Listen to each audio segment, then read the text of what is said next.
So very good morning to all of you. Moving further on our fluid mechanics.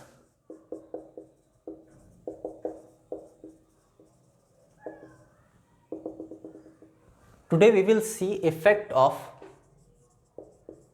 pressure on kinematic viscosity. Yet very important topic. Okay. I hope this is a prerequisite that fluid comprises of liquid as well as gas. Okay. Kinematic viscosity होता क्या है?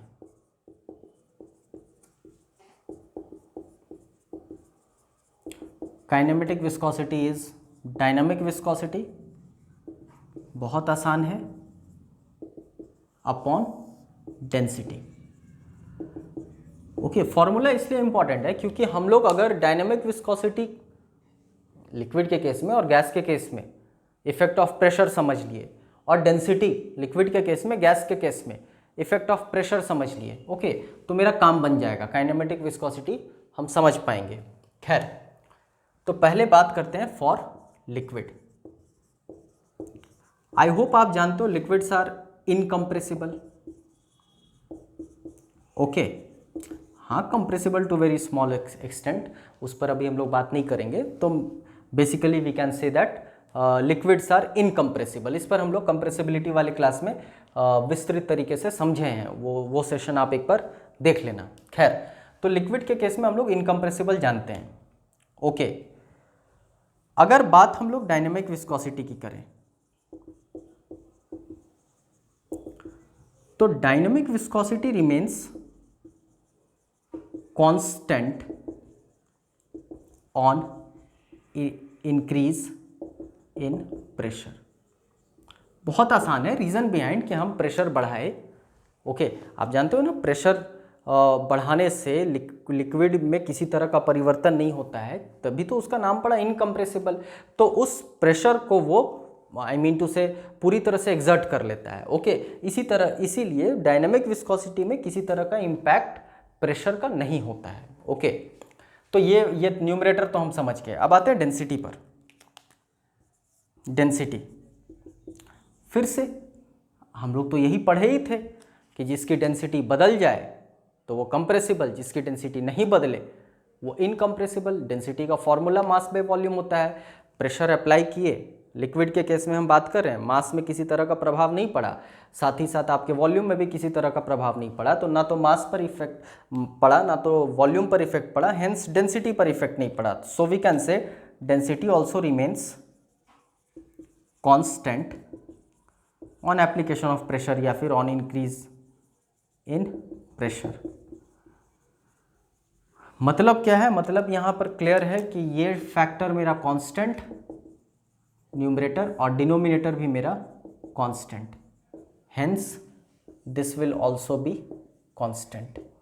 Okay, so we can finally write our concluding sentence that kinematic viscosity okay will remain constant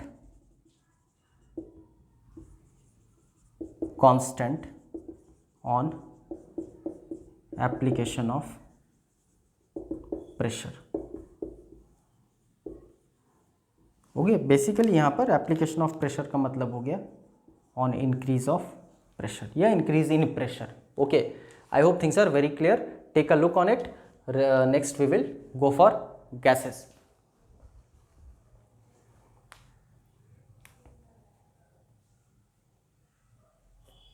okay, fine. अब आप जरा बताओ, gas के case में viscosity क्यों होती है, रेजिस्टेंस क्यों होता है, मॉलिक्यूलर कोलिशन. तो हम लोग तो देखे थे टेम्परेचर बढ़ाए तो मॉलिक्यूलर कोलिशन बढ़ने लगा. फॉर एन एग्जांपल, ऐसा अगर एग्जांपल ले लें, ये यहाँ पर मॉलिक्यूल्स थे पहले, टेम्परेचर बढ़ाए हम, सब रैंडमनेस आया और सब टकराने लगा एक दूसरे से. लेकिन this is not the case when we apply pressure. Molecules अगर यहाँ हैं, ओके, मैक्सिमम ये होगा कि प्रेशर बढ़ाएंगे तो ये सब पास आ जाएंगे। हेंस अच्छे से समझ लें आप इस लॉजिक को, कोलिजन नहीं होता है प्रेशर बढ़ाने से।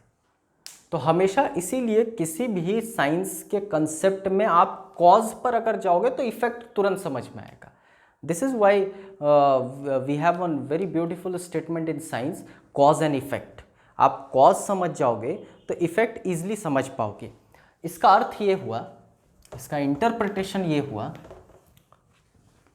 कि on application of pressure, I am very sorry, on increase in pressure,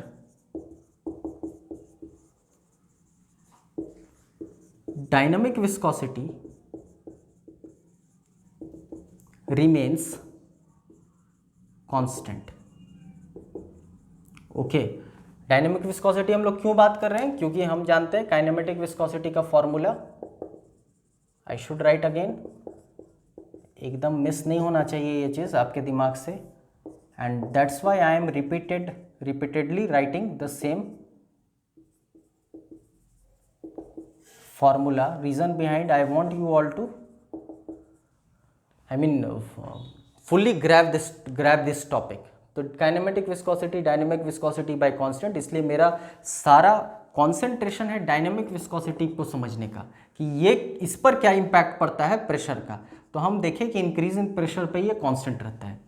okay, अब फिर से जैसे ही गैस की बात हो रही है, हम लोग बेसिकली बात कर रहे हैं गैस की। गैस के लिए तो हम लोगों के पास हमेशा से एक ideal gas equation, universal gas equation है, ये तो हमेशा हेल्प करता है। ओके, तो आइडियल गैस इक्वेशन कहता है P V is equal to M R T, rather P is equal to M by V R T, rather P is equal to rho R T. Fine, हम बात करें pressure और density, क्या दिख रहा है आपको? We can say on increase in pressure, जरा आप बताएंगे प्रेशर और डेंसिटी के बीच में किस तरह का रिलेशन है? आई होप सीधा रिश्ता है, डायरेक्टली प्रोपोर्शनल है। तो हम क्या, on increase in pressure density increases. Okay, बहुत लॉजिक से आप इस चीज़ को समझ सकते हैं। प्रेशर बढ़ा, फाइन, गैस के केस में हम लोग बात करें वॉल्यूम कमा, वॉल्यूम कमा तो मास बाय वॉल्यूम, मॉलिक्यूल्स उतना ही है, वॉल्यूम बढ़ गया तो डेंस आपका, we can say that density क्या होता है प्रेशर बढ़ने पर इंक्रीज हो जाता है। ओके, वॉल्यूम कम हो गया, मास उतना ही है तो प्रेशर बढ़ने से बट ऑब्वियस है डेंसिटी बढ़ जाएगा। तो we can say on increase in pressure density increases. अब यहाँ पर जरा आएंगे आप, ये वाला टर्म क्या है? कांस्टेंट। और ये वाला टर्म क्या है? इंक्रीज। तो ये पूरा टर्म क्या होगा? डिक्रीज। तो हम लोग अपना कंक्लूडिंग स्टेटमेंट लिखते हैं कि on increase of pressure we can say kinematic viscosity will decrease. होना चाहिए ऐसा, ये कांस्टेंट, ये इंक्रीज तो ये डिक्रीज। ओके, तो फाइनली हम लोग ये कह सकते हैं। Okay, so this was the effect of pressure on your kinematic viscosity. Okay, on our next lecture we will see Newtonian fluids and non-Newtonian fluids. That's all for today. Thank you.